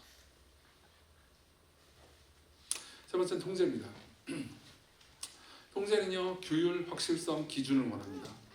계속해서 내 삶이, 내 미래가, 내가 있는 이 집단이 계속해서 내가 계획한 거나 내가 원하는 대로 통제되기를 바랍니다. 이 사람은요, 그러니까 이 사람이 제일 두려워하는 거는 불확실성이에요. 예컨대 이런 겁니다. 그러니까 어떤 사람은 통제의 욕구, 통제의 우상이 너무 커요. 근데 나는 통제 욕구가 크기 때문에 항상 내 캘린더를 딱 잘 정돈해 놓습니다. 내가 무엇을 할 건지 다 정해놨어요. 근데 갑자기 리더가 바뀌었어요. 근데 바뀐 리더가 갑자기 내 일정에 이런저런 막 새로운 스케줄을 막 끼워 넣으려고 해요. 예를 들면 갑자기 이런 거죠. 우리 기도 모임이 없었어. 기도 모임을 하자. 그럼 짜증이 나는 겁니다. 그리고 내 주변에 나는 이런 걸 하기 위해서 내 일정과 내 모든 것을 다 만들어놨는데 계속해서 누군가가 또 다른 무언가를 줍니다. 그럼 나는 내 삶을, 내 주변을 통제할 수 없게 되죠. 근데 이 사람은 규율을 좋아합니다. 그래서 딱딱딱 이걸 해야 되니까는 이건 하고 안 하면 안 돼라고 생각하는데 항상 그걸 안 지키는 놈들이 있죠. 나는 ISTJ인데 ENFP들이 돌아다니고 있습니다. 그들이 이 모든 것들을 망치고 있어요. 그럼 화가 나죠. 안 그래요, ENFP? 여기 많이 있어요, 혹시? 저는 ENTP예요. INTP. 이제 INTP가 뭔지 아세요? 찐따. 혼자 이렇게 되는. 죄송해요, INTP. 근데 내가 그렇다고. 그러면 이 사람과 함께 있는 사람들은요, 늘 지적받고 정죄받는 느낌이 듭니다. 그리고 본인은요, 어떨까요? 늘 두려워합니다. 예측 못한 일이 터질까봐. 늘 근심하죠. 네 번째, 권력입니다. 권력은요, 성공, 승리, 영향력입니다. 영향을 원해요. 더 많은 사람들이 나한테 관심을 가져주기를 원합니다. 근본적인 관종이죠. 인정의 우상과는 다릅니다. 더 큰 영향을 원하는 거니까. 인정의 우상을 섬기는 사람들은 많은 사람에게 영향력을 끼치려고 하진 않아요. 근데 권력의 우상을 섬기는 사람은 더 많은 사람을 원합니다. 자, 이쯤 되면 여러분들은 궁금할 겁니다. 이종규 넌 뭔데? 저는 권력입니다. 그렇게 생기지 않았어요. 자, 이 사람은 어떤 걸 두려워할까요? 굴욕을 두려워합니다. 실제로 제가 이거 내가 권력이었구나라는 것을 알게 된 그 사건을 하나 알려드릴게요. 저는 똑똑해 보이기를 원해요. 이게 제 최악의 아킬레스건이에요. 제가 똑똑해 보이기를 원합니다. 그래서 누가 저한테 되게 똑똑하다고 말하기를 간절히 원해요. 근데 이제 제가 친하게 지내는 목사님들 몇 분이 계세요. 근데 이제 그 공교롭게도 저는 박사학위를 가지고 있지 않습니다. 저는 그냥 목사예요. 근데 저랑 친하게 지내는 목사님들 몇 분이 있는데 그분들 다 박사학위를 가진 분들이에요. 근데 그냥 친하게 지냅니다. 그 사람 박사든 말든 그게 무슨 상관입니까? 그냥 만나가지고 이제 얘기하고 뭐 하는데 이제 그분들이 신학 박사지만 저는 뭐 그냥 지 하고 싶은 얘기 다 합니다. 그래서 내가 잘났다 그러면서 이제 막 떠들어요. 근데 한 번 이런 적이 있었어요. 4명이 모여가지고 얘기를 하는데 저는 박사가 없는 사람이고요. 그리고 그중에 나머지 3분은 전부 다 박사학위를 가진 분이었는데 그중에 2분은 저랑 원래 친하게 지내던 사람들이었어요. 근데 한 분은 이제 그 모임에 새로 들어온 분이었습니다. 처음 보는 분이었어요. 저도 처음 보는 분이었습니다. 넷이 얘기하는데 저는 뭐 그냥 늘 그랬듯이 그냥 막 시끄럽게 떠들고 있었어요. 왜? 그러면서 막 내가 최고야 뭐 그러면서 그냥 다 아는 양 이렇게 말하고 있었습니다. 그리고 나머지 2명 저랑 원래 친하던 분들은 그냥 저 인간 맨날 저러니까 들어주면서 놀고 있었습니다. 근데 이제 그 자리에 처음 왔던 분 있잖아요. 그분이 제 이야기를 막 듣더니 갑자기 이렇게 물어보는 거예요. 근데 목사님 그거 확실한 얘기예요? 그럼 물어보는 거예요. 그래서 확실한 얘기죠. 무슨 뭐 어쩌고 막 얘기를 하니까 그분이 이렇게 말하는 거예요. 목사님 학위 없잖아요. 학위 없잖아요. 선 넘었죠. 근데 그때 제가 갑자기 너무 당황하는 거예요. 그러니까 박사학위 없잖아요 이 말이었어요. 없죠.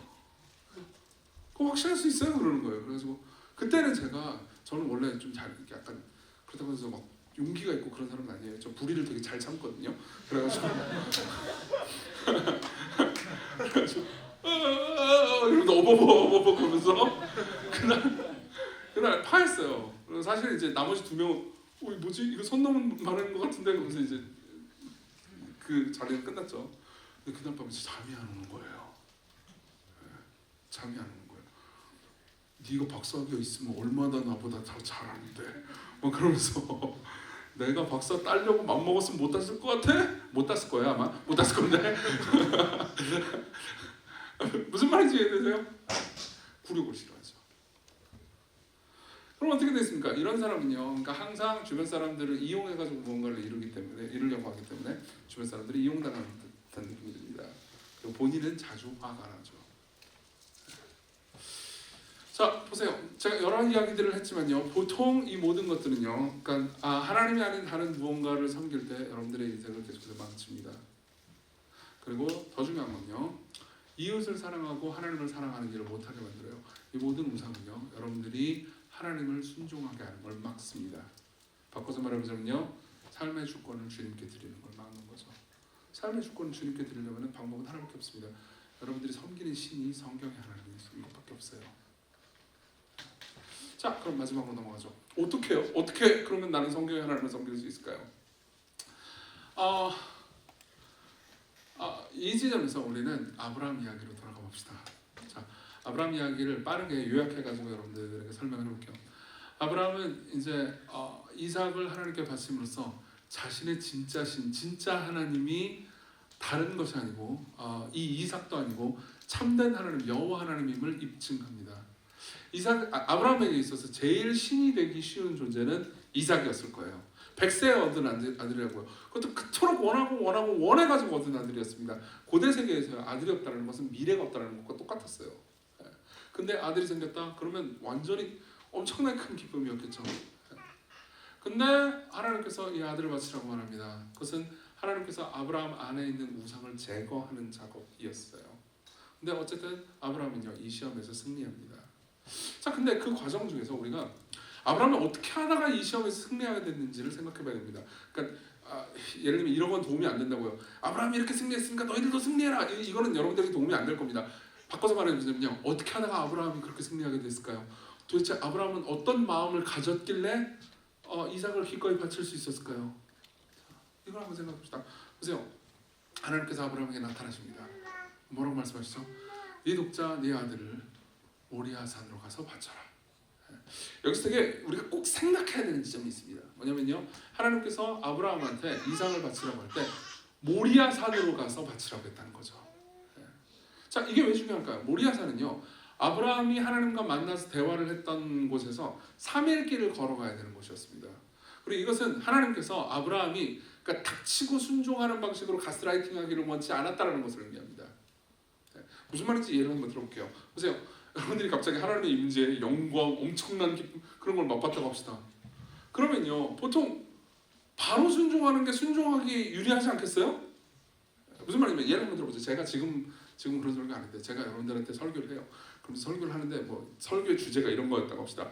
여러분 헌금을 시광교회 하십시오. 선두교회 하지 말고 시광교회로 헌금해. 그런 설교를 1시간 넘게 계속 했다고 해보세요. 근데 문제는 뭐냐면 여러분들이 너무 은혜를 받았어요. 그래, 시광교회 헌금해야 되겠어. 할렐루야. 지금부터 내가 시광교회 선두교회 버리고 시광교회 헌금해야지라고 마음을 다 먹었어. 여기 있는 사람들. 그죠? 그러면 자 설교 다 끝났어요. 그럼 이제 마지막 적용하는 시간이 왔습니다. 그럼 저는 어떻게 해야 될까요? 자, 지금 빨리 핸드폰 꺼내. 토스 켜. 지금 right now. 카메라 빨리 켜. 그래서 지금 보내는 거야. 이게 제일 순종에 유리하겠죠. 그죠? 근데 갑자기 제가 이렇게 말했다고 합시다. 아니 지금은 안 돼요. 지금은 안 돼요. 자, 핸드폰을 집어넣으세요. 3일 후에 넣읍시다. 3일 후에 시간교회로 보내세요. 라고 하면 여러분들은 어떤 생각을 할까요? 3일 동안 여러분들의 생각이 바뀔 겁니다. 그렇죠? 3일 동안 내가 선두교회 사람인데 왜? 그런 생각을 하지 않을까요? 나 그때 가스라이팅 나간 것 같아. 누가 저런 강사 불렀어? 이렇게 될 거예요. 그렇죠? 자, 보세요. 하나님께서 아들을 바치라고 말합니다. 번제로요. 막 하나님의 영광이 임재했을 때 그때는 자, 지금 죽여라. 그럼 지금 죽였겠죠. 하나님께서 뭐라고 말씀하시죠? 자, 모리아 산으로 가라. 그리고 하나님은 사라지고요. 아브라함과 이삭만 남습니다. 그리고 모리아 산으로 걸어가요. 그때 모리아 산으로 갈 때 아브라함은 무슨 생각을 했어야 했을까요? 보세요. 온갖 의심, 온갖 회의가 될 수 있었을 겁니다. 그때 아브라함이 무슨 생각을 했는지에 대해서 감사하게도 우리는 히브리서에서 힌트를 얻을 수 있습니다. 히브리서 11장에 보면 이런 말씀이 있습니다. 들어보세요. 아브라함은 시험을 받을 때 믿음으로 이삭을 드렸으니 그는 약속들을 받은 자로되 그 외아들을 드렸느니라. 그에게 이미 말씀하시기를 네 자손으로 칭할 자는 이삭으로 말미암으리라 하셨으니. 자, 들어보세요. 19절. 그가 하나님이 능히 이삭을 죽은 자 가운데서 다시 살리실 줄을 생각하자. 비유컨대 그를 죽은 자 가운데서 도로 받은 것이니라. 이게 무슨 의미일까요? 자, 설명드릴게요. 아브라함은 이미 이때쯤, 그러니까 수십 년을 하나님과 동행한 상황이었습니다. 그리고 아브라함의 삶을 통해서요, 아브라함은 하나님이 어떤 분인지 알고 있었어요. 여러분들이 아브라함의 일생을 쭉 보잖아요. 그럼 아브라함이 죄를 정말 많이 지었다는 것을 알 수 있을 겁니다. 여러분 보세요. 아브라함은 어떤 짓까지 했냐면요, 자기의 마누라가 예쁜데 그 마누라를 탐내는 남자가 있잖아요. 그러니까는 이 마누라를 동생이라고 속이고 넘겨주는 일을 2번이나 해요. 이런 사람이랑 결혼하고 싶겠어요? 그렇죠? 되게 무책임하고 하나님 안 신뢰하는 사람이란 말이에요. 죄도 엄청 많이 짓습니다. 근데 하나님께서는 아브라함을 계속해서 용서하시고 용납하시고 때로는 꾸짖으시고 그리고 계속해서 함께 하셔서 인도해 주십니다. 그리고 말씀하세요. 하늘의 별과 같이 바다의 모래같이 내 자손이 있을 거야. 나는 약속한다. 그럼 반드시 지킨다. 그리고 100세에 하나님께서 정말 약속을 이루셨어요. 아브라함 입장에서는 어떤 생각이 들까요? 나는 늘 하나님께 죄를 지었지만 하나님은 늘 나한테 선하셔서 그분 날 사랑해.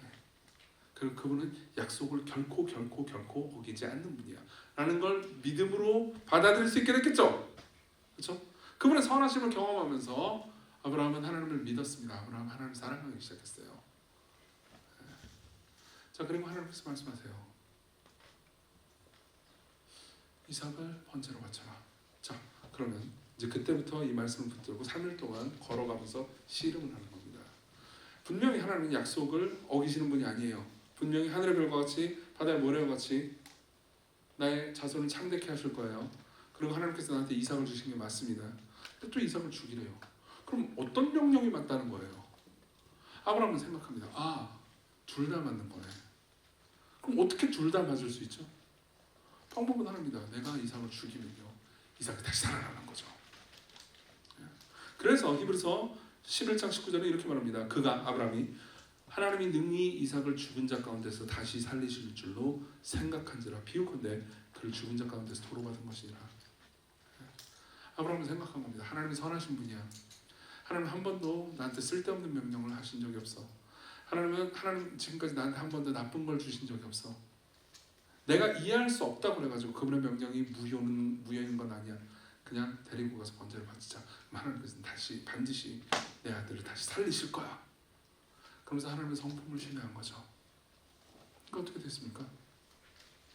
그 다음은 어떻게 됐죠?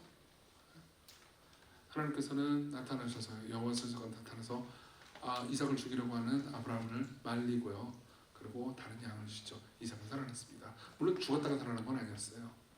하지만 이삭은 보호받았죠. 그렇죠? 자, 여기서 우리가 생각해야 되는 건 이겁니다.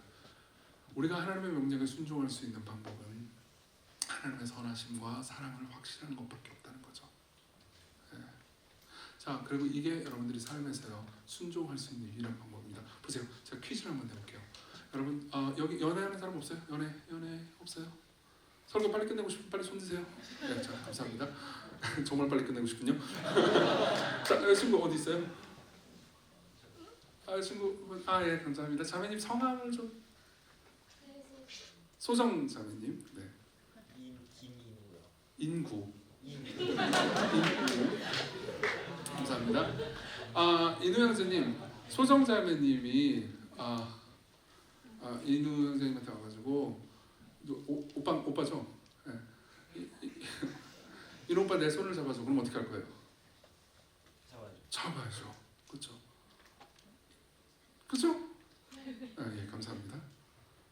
근데 칼을 든 연쇄살인마가 와가지고 인우야 내 손을 잡아줘. 그럼 어떻게 할 거예요?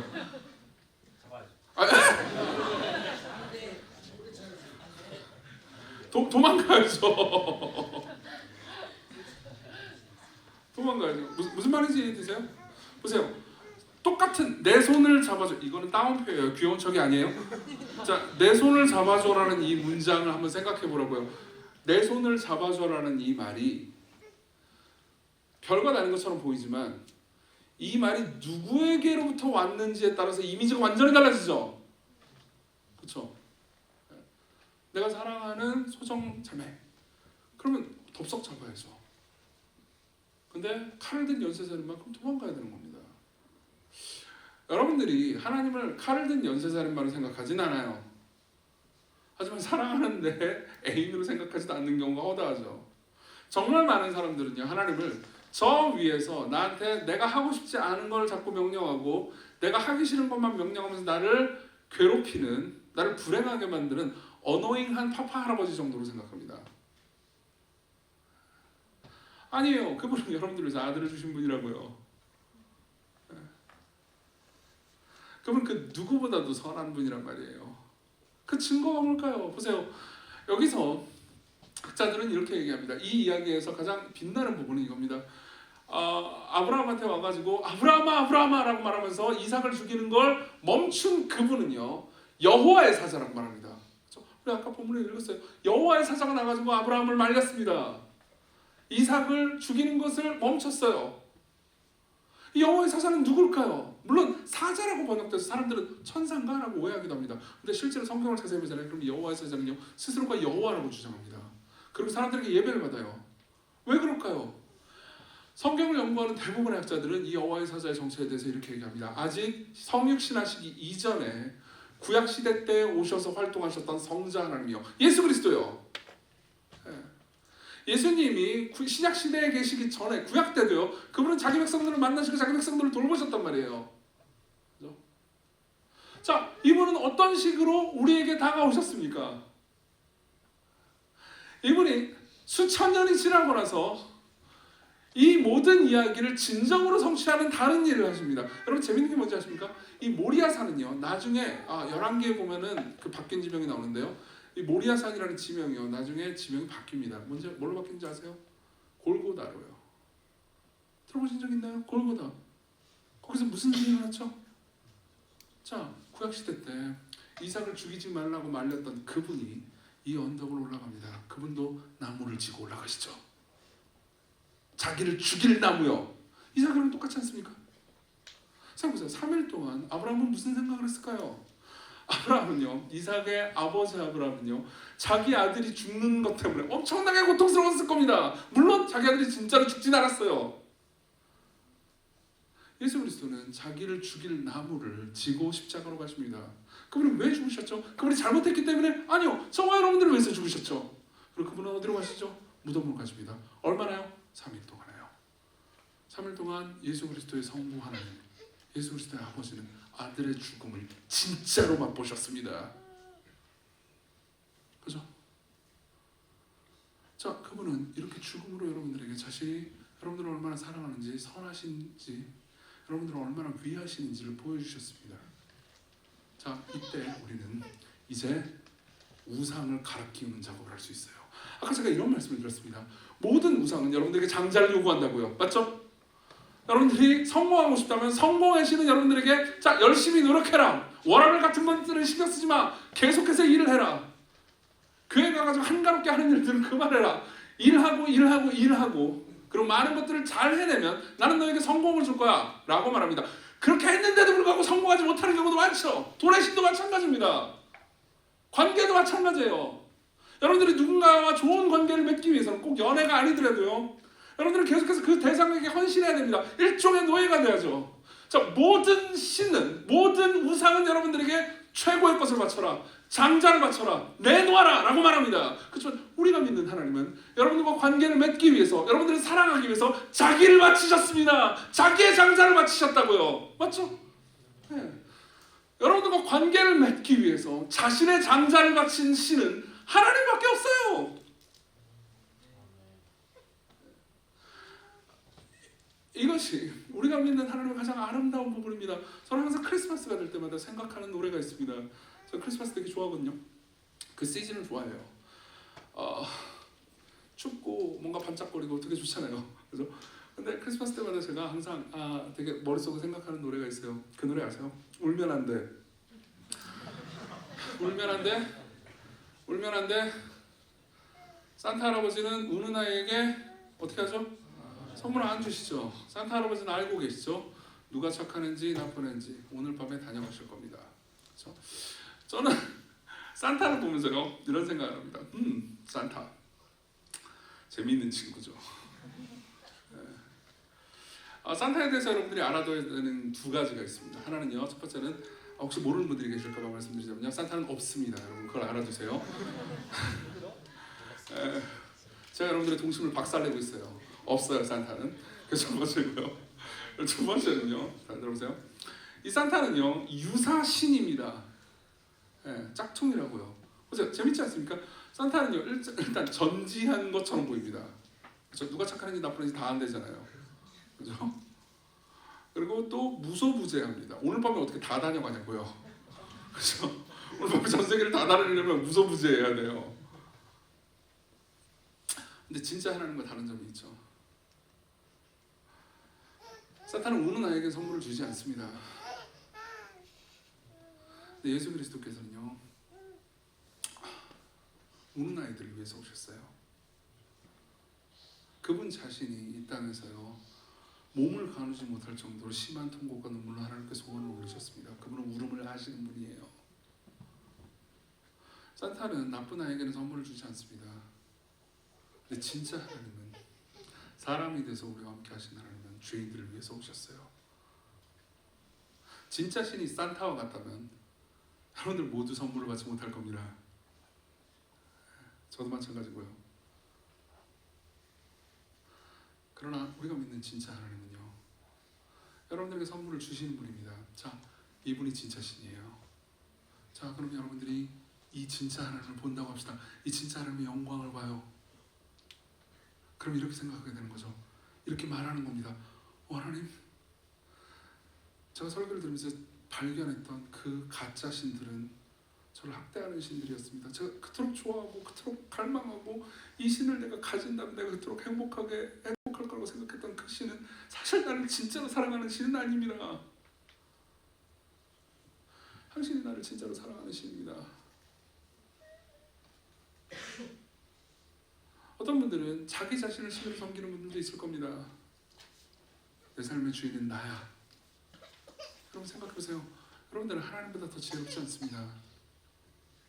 여러분들은 하나님보다 여러분들을 더 사랑하지 않아요. 생각해보세요. 스스로가 스스로를 대할 때 때로는 혐오스럽게 느끼지 않아요? 그렇죠? 여러분들은 늘 언제나 자기 자신을 사랑하나요? 아니요. 자기 자신을 혐오할 때도 많잖아요. 그렇죠? 근데 하나님께서는요, 여러분들이 가장 혐오스러운 그 순간에 여러분들을 아시는데도 불구하고 여러분들을 향한 사랑을 멈추지 않으십니다. 그분이 진짜 하나님이에요. 생각해보세요. 그분이 여러분들의 삶의 왕이 되는 것과 여러분들 자신이 여러분들의 삶의 왕이 되는 것, 어떤 것이 지혜로운 일입니까?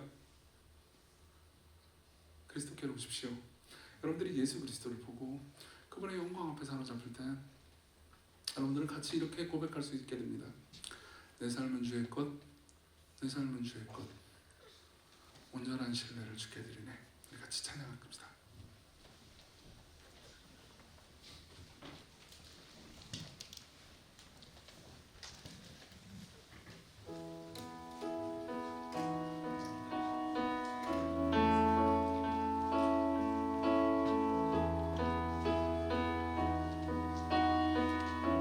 주님 내 길을 잘 아시고 주님 내 길을 잘 아시고 내 걸음 아시네. 어둠에서 빛을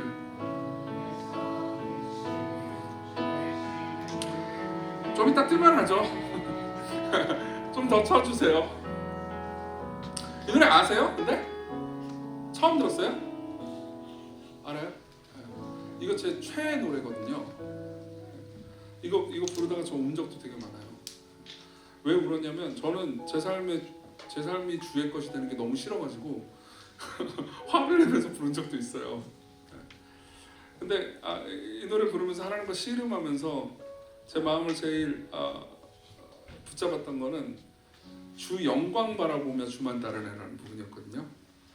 그러니까 아무리 생각해도 내가 나를 바라볼 때 별로 영광스럽지 않은 거예요. 근데 십자가에서 나를 위해서 죽으신 분을 볼 때 그분이 너무 영광스럽다라는 생각을 한 적이 있어요. 같이 그분의 영광을 생각해 보면서 찬양해 봅시다.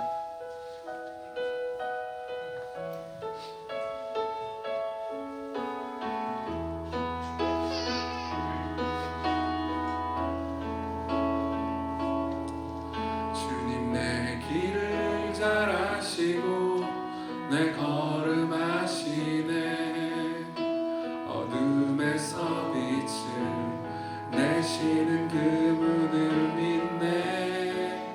무엇으로 주를 섬길지 어디로 가야 할지 헤매이는 나를 아시고 길을 여시네. 우리 처음부터 다시 합시다. 주님 내 길을 잘 아시고 내 걸음 아시네. 어둠에서 빛을 내시는 그분을 믿네.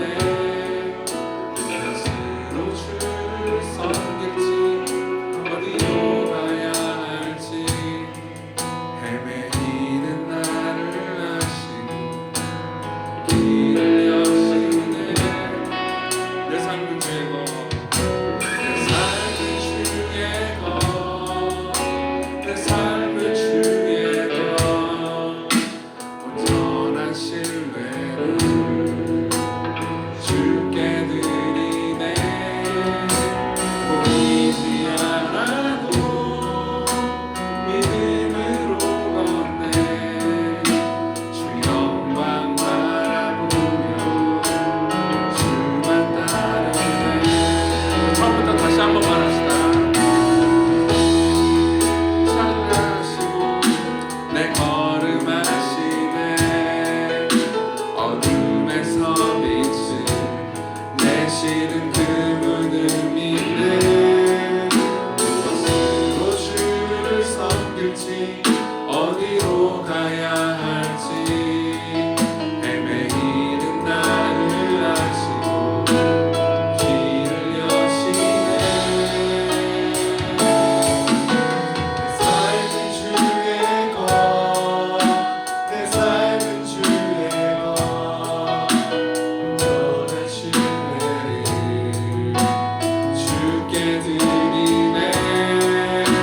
보이지 않아도 믿음으로 걷네. 주 영광 바라보며 주만 따르네.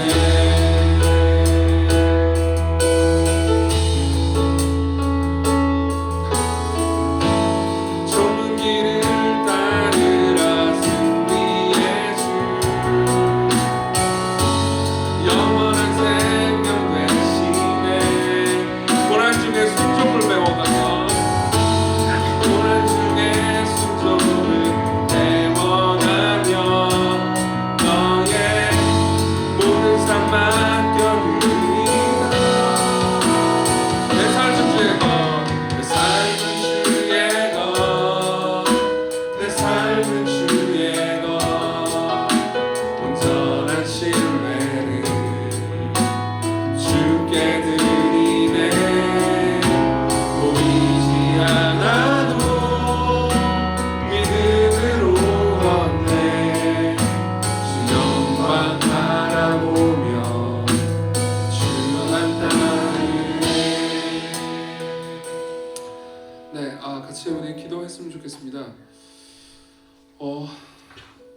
제가 질문을 아까 던졌었는데 그 질문을 한 번만 더 던져볼게요. 당신은 아무도 보지 않을 때 무엇을 합니까? 이게 첫 번째 질문이에요. 두 번째, 당신이 잃어버릴까봐 너무 두려워하는 것은 무엇입니까? 세 번째, 당신이 어디에 자신의 돈을 가장 스스럼없이 투자합니까? 네 번째, 어떤 기도 제목이 응답되지 않을 때 가장 화를 냅니까?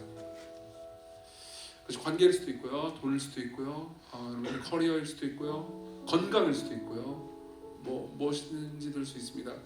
한번 깊이 생각해 봅시다.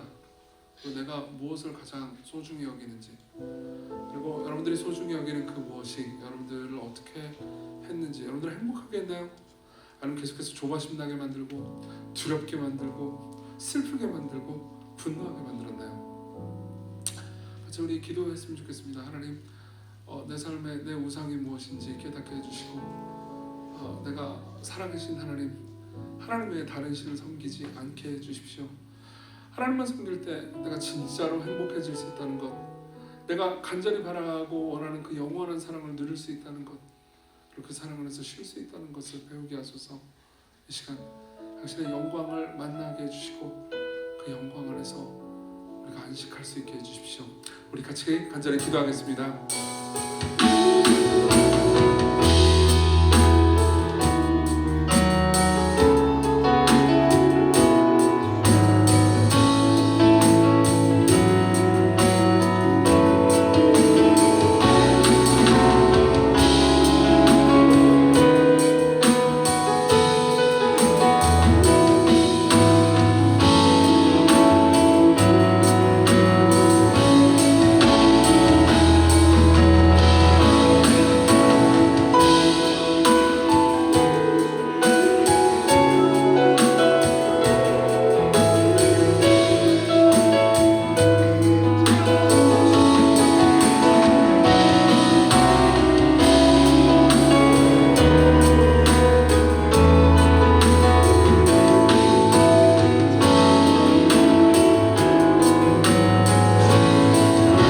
다시 한번 고백한 내 삶의 주가, 내 삶은 주의 것, 내 삶은 주의 것, 온전한 신뢰를 주께 드리네. 보이지 않아도 믿음으로 걷네. 주 영광 바라보며 주만 따르네. 다시 한번 내 삶은 주의 것, 내 삶은 주의 것, 내 삶은 주의 것, 온전한 신뢰를 주께 드리네. 보이지 않아도 믿음으로 걷네. 주 영광 바라보며 주만 따르네. 여러분, 이 시간 기도회를 시작하기 전에 우리 주신 말씀을 기억하면서 기도했으면 좋겠습니다. 하나님, 이 수련회가 끝나는 시점에, 우리가 살아가는 어떤 시점에 아브라함이 마침내 독자 이삭을 드릴 수 있었던 그 시점과 같이 하나님, 이 후렴의 가사처럼 내 삶이 주님의 것이, 내 삶의 주님의 것입니다. 오늘 이 자리에서 사실 고백되기를 원하고 또 강렬히 원하는 동시에 우리 같이 함께 하나님께 내 소원을 드렸으면 좋겠습니다. 하나님 주님, 내 모든 삶, 일부분이 아니라 전부가 주님의 것이고, 그 때문에 너무 기쁘고 너무 행복하고 너무 감사하고, 그래서 주님 말씀하시는 그것에 그 어떤 것도 이유가 될 수 없고 주님 말씀하신 것만이 내 삶의 이유가 되십니다. 우리 같이 함께 이 시간 우리 주님 이름 한번 부르짖고 기도하시겠습니다. 주여, 하나님 아버지, 내 삶은 주님의 것이 아닌 사실 나만의 것, 내가 원하는 대로의 삶, 그것이 우상이 되어서 아버지 하나님, 명분은 하나님이지만 철저히 내가 주인 되어서 내가 신이 되어서